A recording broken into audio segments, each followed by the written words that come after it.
একজন হত্যা হবে কেন? চেয়ারে বসা নিয়ে আপনি কেন হত্যা করবেন? আপনাকে এই ক্ষমতা দিল কে? লোকাল ইউনো সাহেব অনুষ্ঠান আয়োজন করলেন। সেই অনুষ্ঠানে যে আমি সামনের সিটে আগে গেলাম, আমি বসে আছি, আমাকে তুলে দিতে হবে কেন? সো ভারত অলরেডি ডিক্লেয়ার দিচ্ছে যে বিএনপি ক্ষমতায় আসতেছে। আপনি সম্প্রতি একটা অনুষ্ঠানে ভোট ইঞ্জিনিয়ারিং নিয়ে শঙ্কা প্রকাশ করেছেন এবং বিভিন্ন রকম ইঞ্জিনিয়ারিং রিগিংয়ের উদাহরণ সেখানে টেনেছেন এবং দেখলাম যে আপনি দুইটা বাটি নিয়ে এসে সেখানে বুঝিয়ে দিচ্ছেন যে যদি এটা কেউ ভরে দেয় আমার অগোচরে, তাহলে আমি কিভাবে বুঝবো? আপনার ইলেকশন ইঞ্জিনিয়ারিং নিয়ে এত শঙ্কার কারণ কি? মানে কিভাবে আপনি এই কনফিউশনটা আপনার মধ্যে আসলো? যদি এর সাথে যুক্ত করে রাখি, বিএনপির অনেকেই মনে করেন যে এই এখন প্রশাসনে যারা আছে, এখন পুলিশে যারা আছে, তারা অনেকেই জামায়াতের মনোভাবাপন্ন। শুনেন, ঠাকুর ঘরে কেড়ে আমি কলা খাইনি, ওই দিকে আর যাবো না। আপনাকে একটা গ্রাফ দেখাই, যদি পারেন জুম করে দেখান। 181 জন গত 16 মাসে বিএনপি ইন্টারনাল কনফ্লিক্ট, এবং তাতে হত্যা হয়েছে। এবং এই হত্যার মধ্যে কে কে আছে সেটাও বলে দিই। বিএনপি আছে, যুবলীগের আছে, যুব দলের আছে, ছাত্রলীগের আছে, কৃষক দলের আছে, সাধারণ ছাত্র আছে, ব্যবসায়িক আছে, নাইট গার্ড আছে, সাধারণ মানুষ আছে, এই যে পুরা, এবং সবজি বিক্রেতা পর্যন্ত আছে। এই 1.5 বছরে আজকে আপনি যে কথাটা আমার সম্মানিত ভাই বললেন, উনি তো বললেন যে হ্যাঁ ম্যানিফেস্টো প্রোগ্রাম অ্যারেঞ্জ করলে ইউনো সাহেব, এটা কিন্তু কোনো দলের অনুষ্ঠান না, লোকাল ইউনো সাহেব অনুষ্ঠান আয়োজন করলেন। সেই অনুষ্ঠানে যে আমি সামনের সিটে আগে গেলাম, আমি বসে আছি, আমাকে তুলে দিতে হবে কেন? তাহলে আপনি ওই যে এই কথাটা কেন বললাম, why this is a part of election engineering, আমি আপনাকে একটা জিনিস শোনাই কেন আমি ইলেকশন ইঞ্জিনিয়ারিংয়ের আশঙ্কা করতেছি।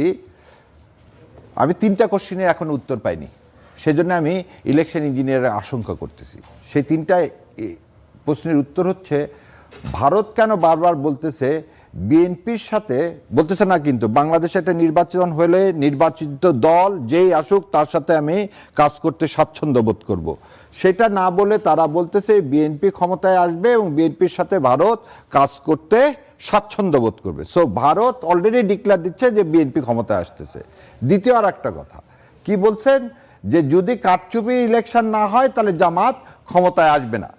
সো ভারতে যে প্রিডিকশন করতেছে, ভারত জ্যোতিষীর যে ভূমিকায় আছে, এই ভূমিকাটার কারণে আমি বলতেছি। এবং আরো একটা জিনিস যেটা আজ পর্যন্ত মানে আমাদের কারো কাছে, জাতির কাছে ক্লিয়ার না, কি সেই অশনি সংকেত ছিল যার কারণে একটা দলের প্রধান এদেশে ফিরে আসতে পারেনি, কে কোন সিগন্যাল দিল। এবার আমি আপনাকে এই ভারতের এই কথাটার জন্য আমি এই বইটা দ্য কলিশন ইয়ার্স, এই কলিশন ইয়ার্সটা প্রণব মুখার্জির, প্রণব মুখার্জির পেজ নম্বর 114 থেকে আপনাকে একটু পড়ে শোনাই। ইন ফেব্রুয়ারি 2008, তার আগে দেশবাসীকে বলি, 2008-এর ডিসেম্বর মাসে হয়েছিল আমাদের ইলেকশন বাংলাদেশে, আর 2008 সালে হয়েছিল ইলেকশন। আর ফেব্রুয়ারি মাসে প্রণব মুখার্জি কি বলতেছে শোনেন।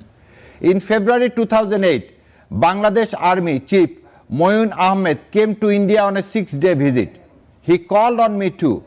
During the informal interaction, I impressed upon him the importance of releasing political prisoners.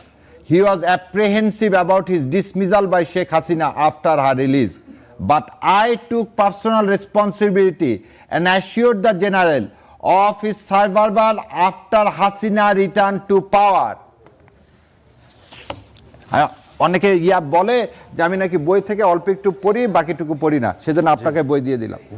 2008 সালের ফেব্রুয়ারি মাসে প্রণব মুখার্জি বলতেছে মঈন আহমেদকে যে আপনার চাকরি যাবে না, চিন্তার কোনো কারণ নাই, শেখ হাসিনা ক্ষমতায় আসবে এবং আপনার চাকরিটা থেকে যাবে।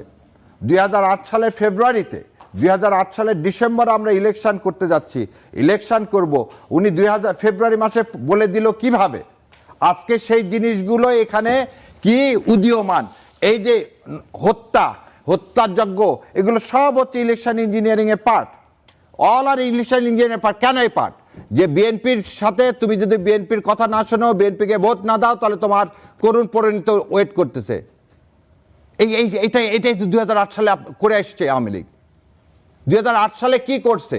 2008 সালে এই জনাব তারেক রহমানকে মারছে, মৃত্যু মুখে পতিত করছে, কোকোকে মৃত্যু মুখে পতিত করছে, করে পুরা ভোটারকে দেখাইছে যে বিএনপির এই করুণ অবস্থা, তুমি যদি বিএনপির পক্ষে ভোট দাও তোমারও এই করুণ অবস্থা হবে। আজকে কি বিএনপি সেই সিগন্যাল দিতে চায় বাংলাদেশ জামাত ইসলামকে? তো বড় ভুল হবে, তাহলে বড় ভুল হবে। 2006 সালে মানে 111 থেকে যদি শিক্ষা না নিয়ে আর একটা 111 চিন্তা করে থাকেন, এবং এরকম আর যারা বলতেছেন একজন দুইজন না, প্রতিটা মানুষের প্রাণের মূল্য আছে। আপনি যে প্রাণ তৈরি করতে পারেন না, আপনি সেই প্রাণকে বলতে পারেন না মাত্র 3 জন হত্যা হয়েছে, 10 জন হত্যা হয়নি। আর সেজন্যই তো জুলাই বিপ্লব হয়েছে। একজন হত্যা হবে কেন? চেয়ারে বসা নিয়ে আপনি কেন হত্যা করবেন? আপনাকে এই ক্ষমতা দিল কে? ও, আপনি তাহলে এই ত্রাসের রাজত্ব করে জিততে চান, সে আশা পূরণ হবে না ইনশাল্লাহ। আর এই যে ভারতের যে আগের মতো ভবিষ্যৎবাণী, ভারত আপনাকে আবার ক্ষমতায় বসাবে, সে আশাও পূরণ হবে না ইনশাল্লাহ। তাতে যাই হবে তাই এই দেশের জনগণ ফেস করবে।